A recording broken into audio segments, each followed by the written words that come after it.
The big surprise for us who followed all of the hearings is the revelation of these call records involving Rudy Giuliani, also involving Devin Nunes, a member of the committee. We didn't know that when we were watching the hearings. When did the committee discover these phone records? Well, there are a number of records that we were able to obtain, and we obtained them over time, so I can't pinpoint for you precisely which records we learned about when. But nonetheless, these phone records show just the kind of interaction between these different players in the midst of this scheme, where you have Rudy Giuliani calling the White House and calling the Office of Management and Budget. Now, why is the president's attorney calling the Office of Management and Budget, which is holding up the military assistance?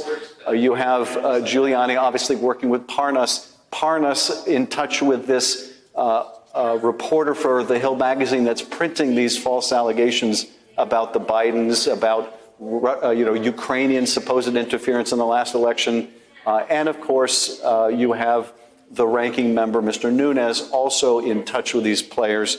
And so we're trying to identify the full scope of those who were complicit in what the president was doing.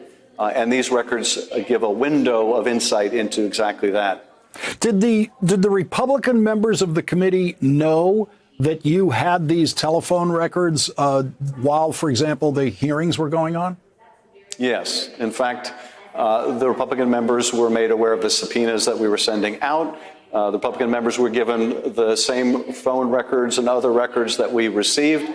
And so they've had this evidence as well. Now, what they've chosen to do with it, whether they chose to look into it, ignore it, or hope it got swept under the rug, I can't say. But yes, they were privy to this information as well. So just as we were watching Devin Nunes in the hearings, he knew that you had obtained phone records that included him, and that those phone records would inevitably be made public by your report.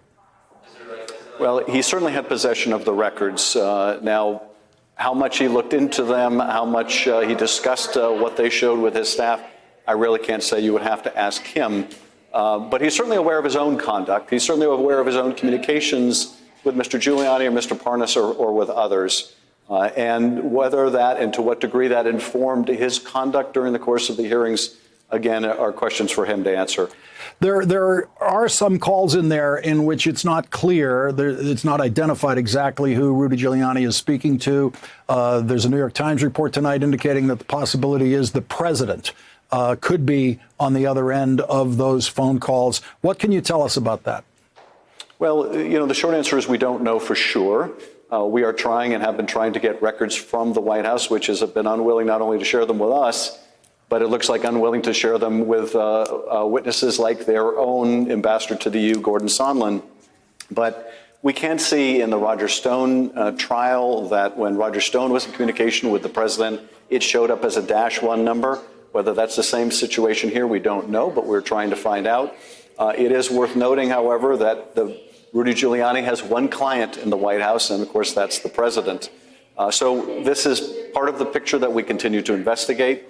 But given that the evidence against the president is already overwhelming, we were not prepared to let it slow us down. Thanks for checking out our YouTube channel. Subscribe by clicking on the button below for more from The Last Word and the rest of MSNBC.